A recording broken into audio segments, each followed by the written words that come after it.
preliminary interaction on Monday, April 7, 2025. So that's this coming Monday at 10 a.m. and this will take place in Parliament. Now, this is contained in a letter addressed to the Director General of the National Intelligence Bureau dated April 2. And I am quoting parts of that letter.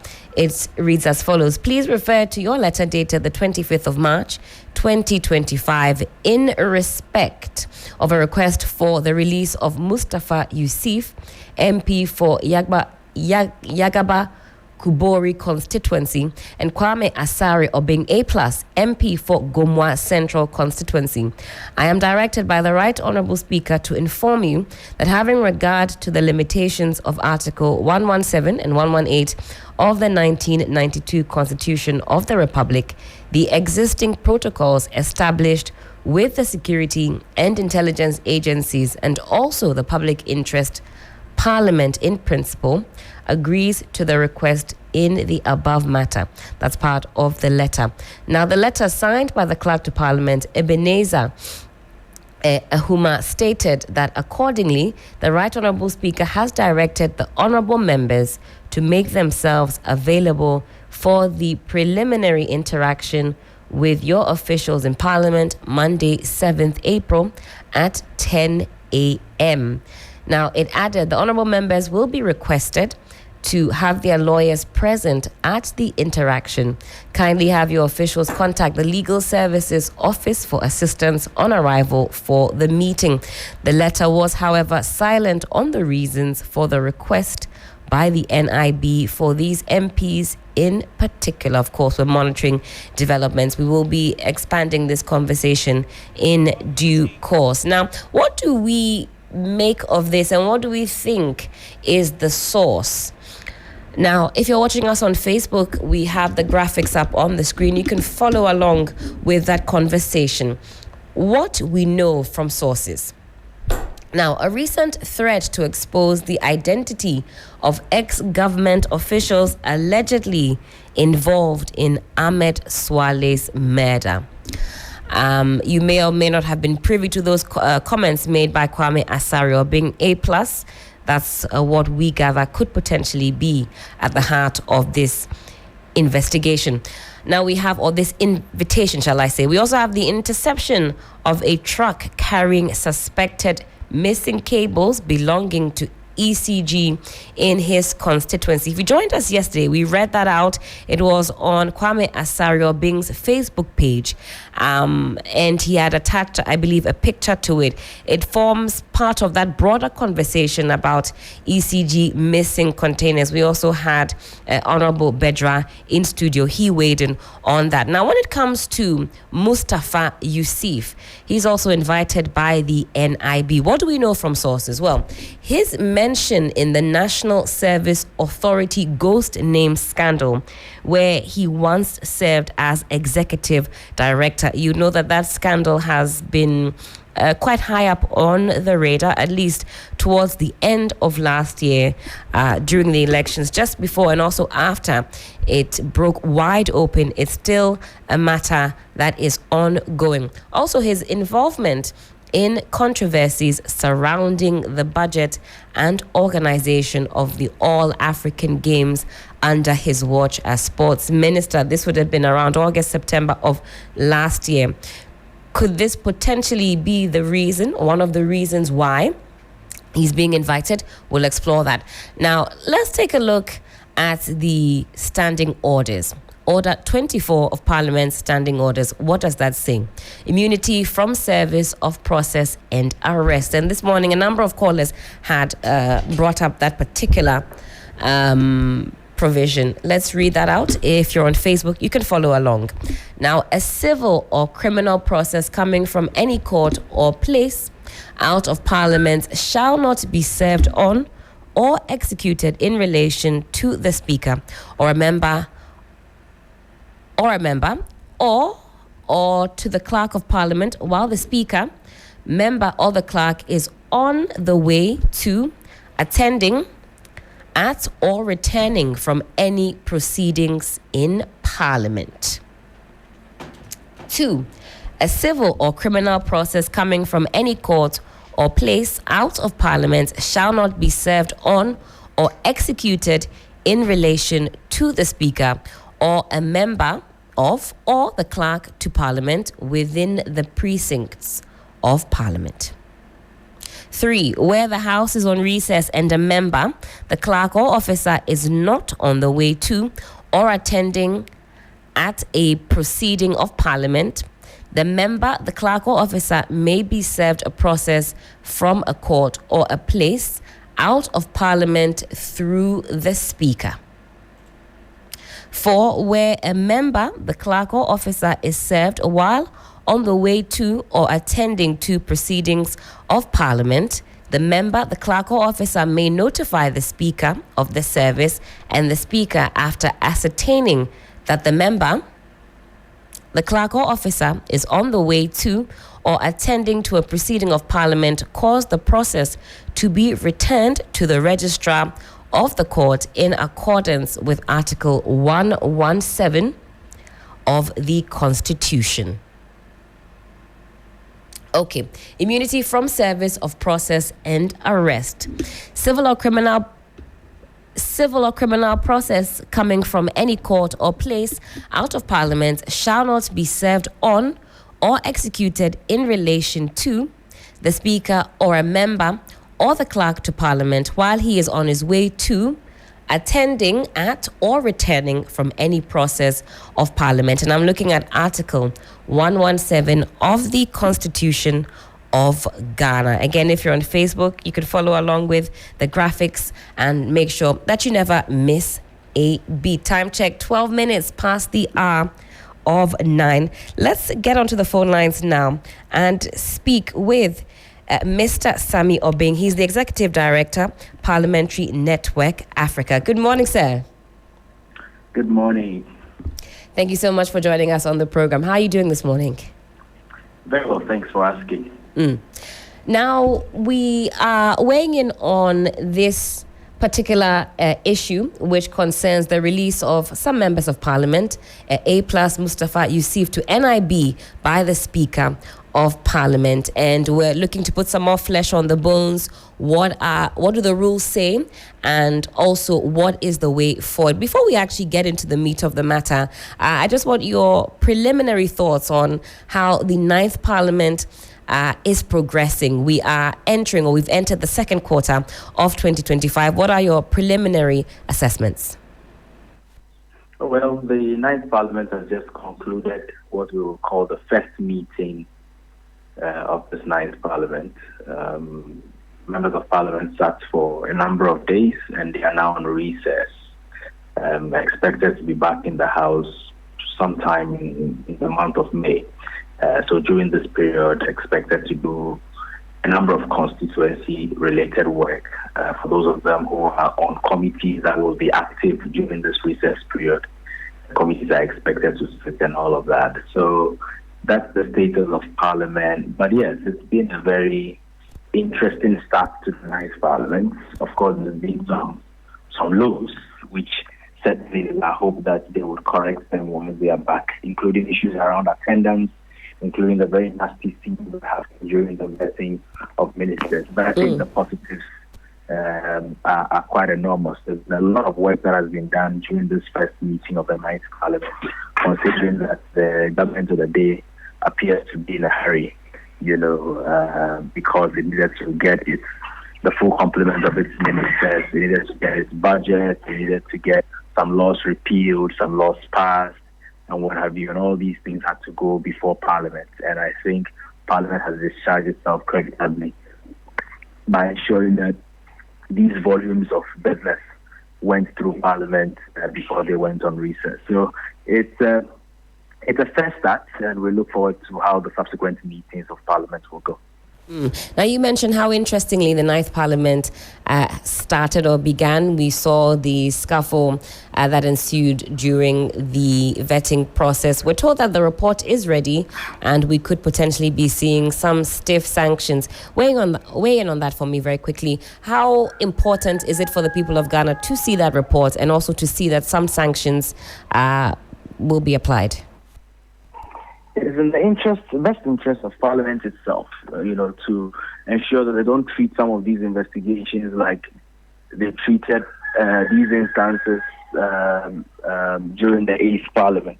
Because you recall that during the 8th Parliament, investigations like the ones conducted on absentee MPs, issues around MPs that caused a lot of disturbances during the e-levy passage, budget approval and all of that, went unpunished, went not completely dealt with. And we are seeing shadows of those past now in the 9th Parliament. And so the 9th Parliament must stand on a bright footing, one that, points strictly to the fact that these things will not be entertained. And that's why I am particularly disappointed that the House had to go on recess without the committee's report taken, because the committee was given specific timelines to be able to deliver on this Monday. The timelines were very clear. The committee could not. They asked for extension, even for the extended timeline. They still do not have their report adopted. And this is one of those regular approaches by Parliament, delay some of these things in the hope that the Ghanaian people will forget about it because we'll move to the next biggest issue and forget. And then I think that they should be lying to themselves this time around, because we cannot allow these things to fester if we expect that there will be some significant changes to the way Parliament does its things going forward.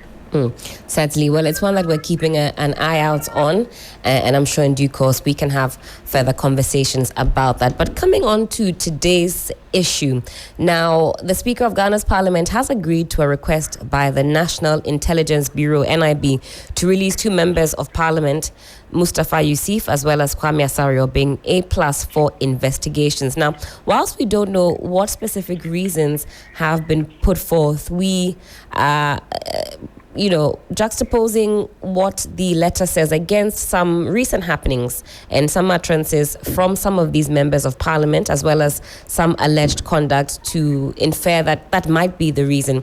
If we start off with Kwame Asario, or being A+, we know in recent times he had threatened to expose the identity of ex-government officials, or an ex-government official allegedly involved in Ahmed Swale's murder. And also recently he talked about an interception of a truck carrying suspected missing cables belonging to ECG in his constituency. What do you make of these 2 issues? Well, I cannot speak to the issues because, just like you said, these could simply be... I cannot speak to them because we are not clear if these are the reasons why the NIB has invited him. That's right. And I'm sure that for Mr. Yusuf, there may be also other issues that we may be speculating. That's right. What I can speak to is the issue about the processes. So, for example, we've seen a letter from Parliament that is specifically indicating Mr. Speaker clearance, so to speak, to the NIB to interview these members of Parliament in Parliament. And this letter, if you look at it carefully, the heading of the letter is a reply to perhaps or certainly an earlier letter from the NIB ostensibly requesting Mr. Speaker's clearance for this to happen. And if you ask me, I say that that's not new. In fact, if you recall, sometime in 2018 and then before, the state of how members of Parliament get arrested, how their homes get ransacked, became a topical matter. Of course, there's always been an issue in our country against the constitutional provisions that provided some form of immunity and protection for members of Parliament, despite the fact that they are not above the law. And this led to 2018 when Speaker Okwe, perhaps in trying to help sanitize the system, so to speak, came to some understanding with security agencies that, look, we cannot say that you should never invite members of Parliament or arrest them or investigate them or interview them, on any issue of criminality or what have you. However, it must be done in a particular way, just so that the parliamentary immunity process can be respected. And so it was during that period of Speaker Okwe that this issue of if security agencies want to invite members of Parliament, they specifically write to the Speaker and say, I need member of Parliament X And then Speaker will say, yes, this period the member will not be doing parliamentary business, and so, or the member will be doing parliamentary business, but come to the Speaker's conference room with your security people and come interview him or her. The member of parliament will have their lawyers in there, blah, blah, blah, blah, blah. And so we saw how someone like Mr.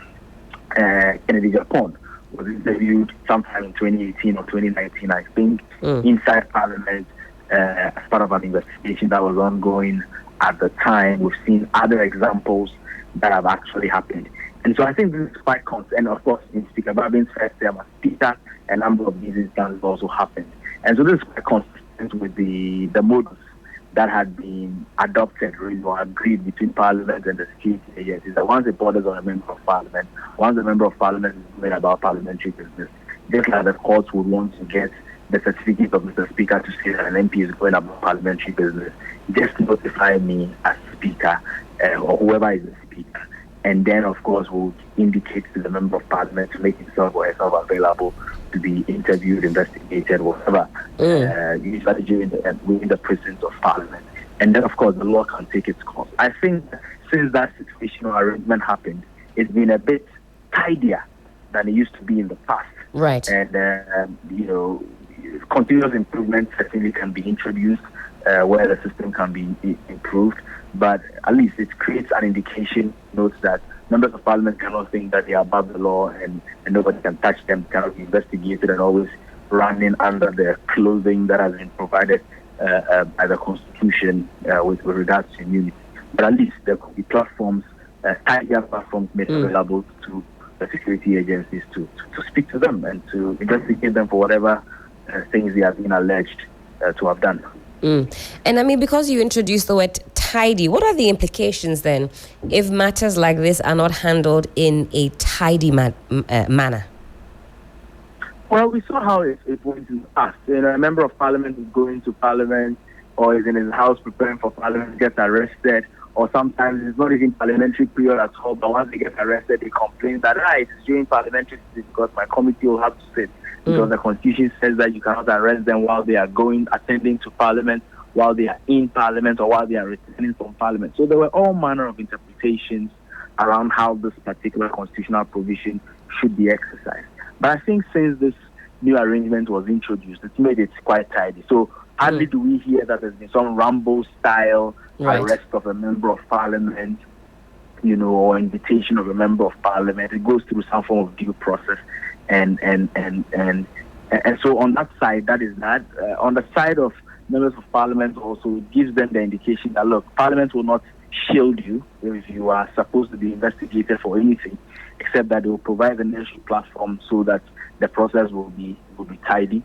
But ultimately, you've got to go to court. If you've got to face the law, you will face the law, go to the courts, within the confines of the arrangement that has been reached. And for me, that tidiness was needed, really, because we certainly could not have gone down the route of allowing members of Parliament and other officials of Parliament to be taken through the process that sometimes our security agencies like to take people through deliberately of, Rambo style of Friday afternoon arrest, so that you can be able to spend the entire weekend with them without having to go to the court and all of those things. Right. But I mean, when it comes to parliamentary practices and history, it stems from a particular place. These whole things around immunities. You don't want a situation where, for example, in a hung parliament like we had in the 8th Parliament, where the difference is just one, so that if there is a major vote that needs to be done. State security agencies, of course, we know how order from above is a very notable phrase. That's in our right. country. State agencies can receive order from above, arrest 5 MPs from the other side, and probably detain them for a couple of hours in the name of not wanting them to go to Parliament and go and vote, just so that a particular side can win a vote. Those were the historical antecedents, even in the past, many, many years, centuries ago, that inform how parliamentary privileges and immunities came about, so that governments of the day do not get to abuse it and arbitrarily, deprive members of Parliament, who are the representatives of the people, from making themselves available to perform parliamentary business. And I'm happy that at least there's a tidier way. It's not foolproof. It's not completely without challenges, but it's a good start. So would you then say, in summing it up, that this provides a balance between accountability as well as the need to protect MPs from political harassment? Are the scales fairly tipped? I mean, you've summed it up succinctly. I mean, that's the fine balance that this process is seeking to achieve. And for me, it's a balance that certainly must be achieved. If you're a member of parliament, yes, you have some privileges. Yes, you are at a particular level. That does not make you above the law. And so we must find that fine balance so that the things that I will do as a regular citizen and not go scot-free for, you should not go scot-free for it simply because you're a member of parliament. Right. Except that, yes, we can understand that, sometimes some of the processes will change, but ultimately the results should be the same. In that, if I, as an individual citizen, commit a crime, and this will be what it will eventually lead to for me to be punished, then you must also be punished if you're a member of parliament, even if it is through a particular process that makes it a bit tidier, because of the status that they hold. Now, the letter from the NIB, it was silent on the reasons for the request for these particular MPs to avail themselves to some questioning. How does that sit with you? Would you have liked to have seen some reasons put forth, or do you think that for the reasons of security, it should remain silent? To be fair, I have not seen previous letters that the security agencies have written to Mr. Speaker or the Clerk of Parliament around matters like this. I'm sure that the individuals involved would have received invitations which had specifically indicated, or which will specifically indicate why they are being invited, so that together with their lawyers they can prepare. But once the security agencies are writing to Parliament, just out of courtesy to release, so to speak, quote unquote, release these members of Parliament for questioning, I really do not think that they must bother themselves too much about providing Parliament the reasons why they are inviting these people, or provided that these individuals themselves know why they have been invited. So for Parliament, it's out of courtesy. You have two of your members. We really need to speak to them. So please, based on our previous understanding, let's have the opportunity to speak to them. I don't think that they should necessarily go into the details of why they are speaking to them. But of course, in all fairness, for the individuals who are going to appear, I'll be surprised if they have not been told why they want to be spoken to. As a citizen, do you want to know? Well, certainly. I mean, there are tens of thousands of citizens in the constituencies of two MPs.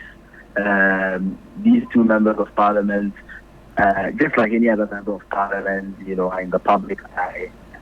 One has served, I think, if I'm not mistaken, as National Service Board before, Minister before, Youth and Sports. One, just entered Parliament. There's a lot of following, and so certainly, and I'm sure that the security agencies will not be hiding some of these information from us, because some of these investigations, we see notices up there on their through releases, that they put up explaining these things to us. So we certainly would want to know why these members of Parliament are being invited, and also want to follow the trail, so far as these cases are concerned, to see that they are being taken to their logical conclusion. It helps when citizens know that even if you're a member of Parliament, if there is a need for you to be investigated on X, Y, and Z reasons, you will be investigated.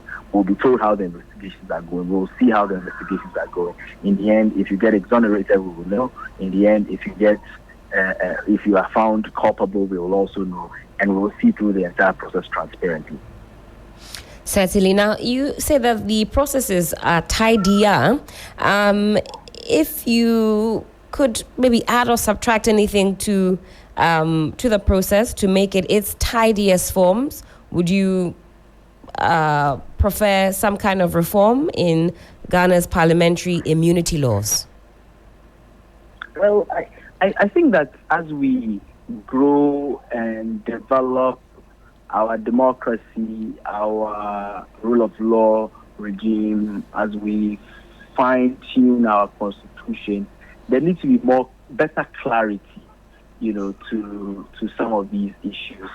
because in the absence of clarity, these things can be abused. You recall that even though there is an understanding between the executive and the judiciary and the legislature on how service of court processes should be made on members of parliament, when it should be made, how it should be made on parliament itself, when it should be made, we still have some challenges here and there, whether to submit on a Monday or any other day, how it plays out, the recent cases and situations we've had.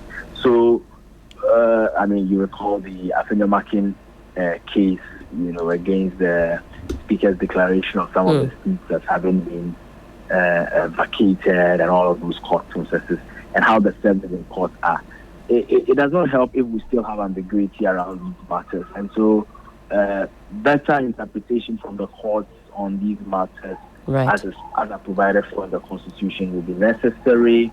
I'm not too sure if the security agencies feel any disadvantaged that if they have to interview members of parliament, they have to come and do it in parliament in a conference should be provided for them. Would they have preferred in their own security institutions? What would have been the difference from interviewing somebody in the Speaker's conference room as against interviewing somebody in an NIB facility? How does that compromise the investigation processes, or how does that add on to the investigation process? I think these are edges that need to be, fine-tuned, so that we can have we can be the better for it as a country. But as it stands now, it's a growing democracy. These things will happen. While they happen, we'll make them better. We'll evolve. Over 3 decades after our Constitution had been promulgated, we see how every now and then, we get to improve them, and we hope that these improvements continue, so that our country can be seen as a solid democracy going forward. Certainly. And Sami, my final question. On Monday, what are you expecting to see? What sort of follow-ups do you think the good people of Ghana should be made privy to?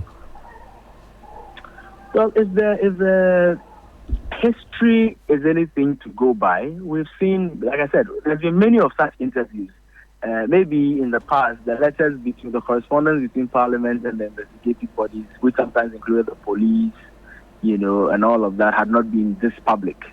And that's why we probably have not spoken too much about it. But there's been many of these, investigations, many of these interrogations happening in Parliament.